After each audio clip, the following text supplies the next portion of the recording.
Bapak Ibu, kali ini saya ingin berbagi terkait dengan kebijakan ujian sekolah dan asesmen nasional tahun 2022. Saya berbagi ini kaitannya dengan hasil webinar bersama Direktur Jenderal PAUD Pendidikan Dasar Menengah pada bulan Maret 2022 di beberapa hari ke belakang. Sebagaimana kebijakan ini juga telah disampaikan oleh Kementerian Pendidikan dan Kebudayaan dalam sebuah webinar, dan tidak salahnya saya akan mempertegas kembali bahwa kebijakan apa yang akan diambil oleh pemerintah pusat, dalam hal ini Kementerian Pendidikan Kebudayaan Riset dan Teknologi, terkait dengan ujian sekolah dan asesmen nasional tahun 2022. Baik Bapak Ibu, bahwa regulasi yang sebagai bahan referensi terkait dengan ujian sekolah dengan asesmen nasional ini, Peraturan Pemerintah Republik Indonesia Nomor 57 tahun 2021. Kita lanjut Bapak Ibu. Ini yang melatar belakangi pelaksanaan US dan AN tahun 2022, salah satunya adalah bahwa ujian nasional atau UN dan ujian kesetaraan tahun 2021 itu ditiadakan. Ya, ini sebagaimana di dalam surat edaran Kementerian Pendidikan Kebudayaan nomor 1 tahun 2021 ya, bahwa peniadaan ujian nasional dan ujian kesetaraan serta pelaksanaan ujian sekolah dalam masa darurat penyebaran COVID-19. Ini artinya masih menjadi referensi, masih menjadi pedoman surat edaran ini dalam pelaksanaan ujian sekolah dan asesmen nasional tahun 2021. Di sini disebutkan ya Bapak Ibu bahwa ujian nasional dan ujian kesetaraan tahun 2021 ditiadakan. Jelas ya. Sehingga ujian nasional dan ujian kesetaraan ini bukan menjadi syarat kelulusan ya, bukan menjadi syarat kelulusan. Baik, kita kembali ke PowerPoint berikutnya Bapak Ibu. Jadi ini latar belakang yang pertama. Kemudian latar belakang yang kedua, ujian nasional dan ujian kesetaraan tidak menjadi syaratnya, tadi disebutkan.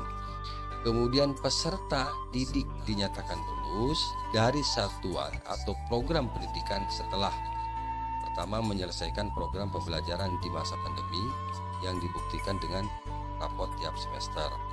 Yang kedua, memperoleh nilai sikap perilaku minimal baik. Kemudian yang ketiga, dinyatakan lulus apabila mengikuti ujian yang diselenggarakan oleh satuan pendidikan. Ini sebagaimana sesuai dengan surat edaran nomor 1 tahun 2021. Kemudian dengan diterbitkannya surat edaran nomor 1 tahun 2021 ini ya, ini jelas mengisyaratkan bahwa tidak ada lagi ujian nasional atau ujian kesetaraan. Nah, sejalan dengan PP nomor 57 tahun 2021 ya, tentang apa itu? Tentang standar nasional pendidikan, mana menyebutkan bahwa evaluasi sistem pendidikan dilaksanakan dalam bentuk dua ya. Pertama dalam bentuk asesmen nasional, yang kedua dalam bentuk analisis data satuan pendidikan pendidik, tenaga kependidikan dan pemerintah daerah. Gitu Bapak Ibu. Nah, sekarang evaluasi sistem pendidikan ya. Evaluasi sistem pendidikan dilakukan oleh, jadi ada 3 instansi, 3 lembaga. Yang pertama pemerintah pusat, yang kedua pemerintah daerah, yang ketiga lembaga mandiri. Inilah nanti yang akan mengevaluasi sistem pendidikan di kita. Ya, sebagai dasar bagi Pak Menteri ya untuk menetapkan profil pendidikan yang digunakan sebagai landasan peningkatan mutu layanan pendidikan dasar dan menengah, kemudian penetapan rapor pendidikan. Nah, ini pemerintah pusat. Lalu apa yang akan dilakukan oleh pemerintah daerah di dalam evaluasi sistem pendidikan? yaitu meningkatkan mutu layanan pendidikan daerah sesuai dengan satuan pendidikan dan program pendidikan. Kemudian lembaga yang ketiga adalah lembaga mandiri untuk melakukan evaluasi terhadap penyelenggaraan pendidikan secara keseluruhan dalam mencapai standar nasional pendidikan. Ini ada di dalam pasal 48 ayat 7 ya, kemudian pasal 48 ayat 4, kemudian pasal 49 ayat 1 PP nomor 57 tahun 2021, yaitu tentang standar nasional pendidikan gitu. Kita lanjut. Nah, sekarang kebijakan asesmen nasional AN ya, karena tahun 2021 kita menjalankan AN yang pertama ya. Kebijakan asesmen nasional tahun 2021. Jadi ini adalah evaluasi sistem pendidikan oleh pemerintah pusat dilaksanakan terhadap, jadi ada 3 ya, pendidikan anak usia dini, pendidikan dasar dan menengah, termasuk pendidikan tinggi. Kemudian evaluasi sistem pendidikan oleh pemerintah pusat terhadap pendidikan dasar dan menengah merupakan evaluasi ya, yang dilakukan oleh Menteri terhadap layanan pendidikan dasar dan pendidikan menengah yang diselenggarakan oleh satuan pendidikan, kemudian program pendidikan kesetaraan, termasuk kementerian yang menyelenggarakan pendidikan dasar menengah dan pemerintah daerah. Selanjutnya hasil evaluasi menjadi dasar bagi Menteri untuk menetapkan profil pendidikan daerah dan profil pendidikan nasional. Gitu Bapak Ibu ya. Kita lanjut ya. Nah, sekarang bagaimana kebijakan ujian sekolah tahun 2022? Ya. Nah, evaluasi sistem pendidikan oleh pemerintah daerah dilaksanakan terhadap, ini ada 2. Seperti tadi di awal diungkapkan, pertama pendidikan anak usia dini dan pendidikan dasar menengah.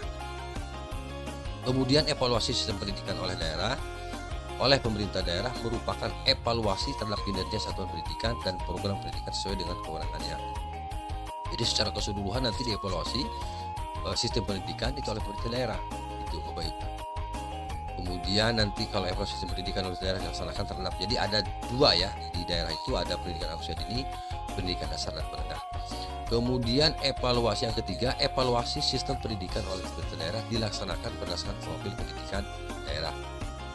Ini sesuai dengan pasal 48 ayat 1, 2, 3 ya, PP nomor 57 tahun 2021 tentang standar nasional pendidikan. Nah, ujian sekolah ini masih mengacu kepada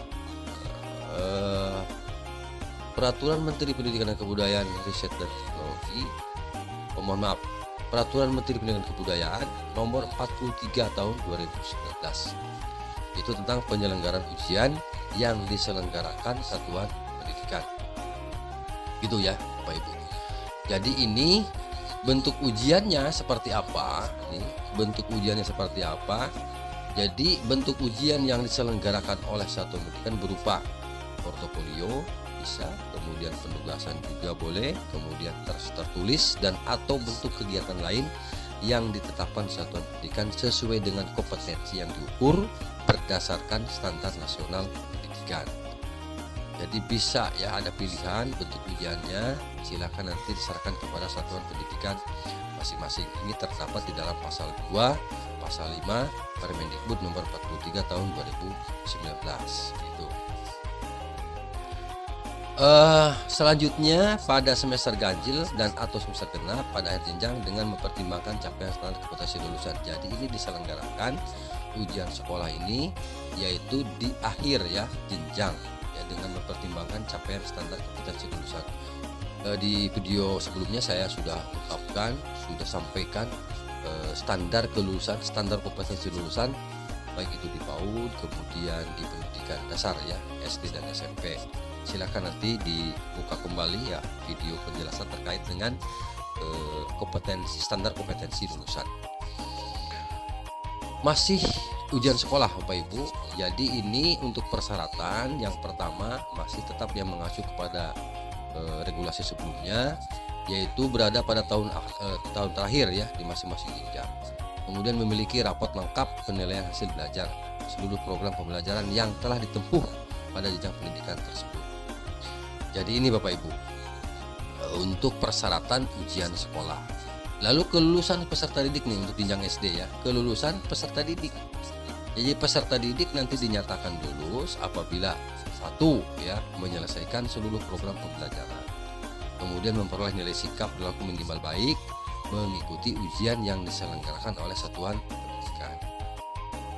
Saya soroti ya yang paling bawah nih, kalimat yang paling bawah, satuan pendidikan wajib menyampaikan nilai ujian yang diselenggarakan oleh satuan pendidikan dan nilai rapor kepada kementerian melalui data pokok pendidikan. Jadi jangan lupa nanti begitu selesai ujian sekolah, kemudian nilai raportnya juga selesai, maka dilaporkan kepada kementerian melalui data pokok pendidikan di sekolah atau di satuan pendidikan masing-masing. Jadi ini kesimpulannya ada 3 ya. Jadi yang pertama penyempurnaan mengenai evaluasi, memisahkan secara lebih tegas antara evaluasi terhadap hasil belajar didik dan evaluasi terhadap sistem pendidikan. Jadi ada 2 ya, ada 2 kata kunci, memisahkan ya. Pertama, memisahkan hasil belajar peserta didik, kemudian dengan evaluasi terhadap sistem pendidikan. Kemudian kesimpulan yang kedua, jadi di Undang-Undang Nomor 20 Tahun 2023 tentang Sistem Pendidikan Nasional, evaluasi terhadap hasil belajar peserta didik merupakan didik merupakan kewenangan dan tugas pendidik. Jadi evaluasi terhadap hasil belajar peserta didik merupakan kewenangan dan tugas pendidik. Ingat itu.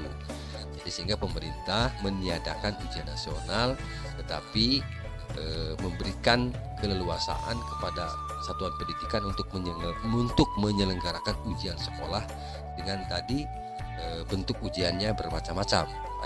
Ada beberapa pilihan. Kesimpulan yang ketiga, peran pemerintah pusat dan pemerintah daerah adalah melakukan evaluasi terhadap sistem pendidikan. Untuk apa?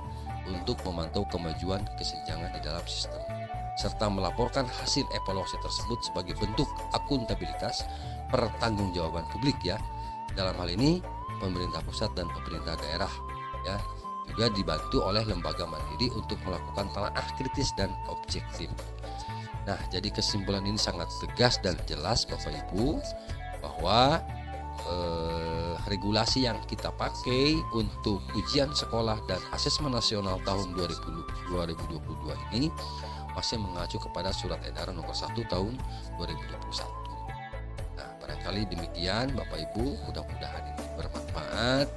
Mari kita sama-sama untuk mensukseskan ya, sebentar lagi kita akan menjalankan ujian. Mari kita sukseskan seluruh program pemerintah ini agar betul-betul evaluasi terhadap pendidikan kita betul-betul hasilnya bisa meningkat dan ada perbaikan ya setelah dilanda COVID-19 ini. Demikian Bapak Ibu, mudah-mudahan bermanfaat. Terima kasih. Assalamualaikum warahmatullahi wabarakatuh.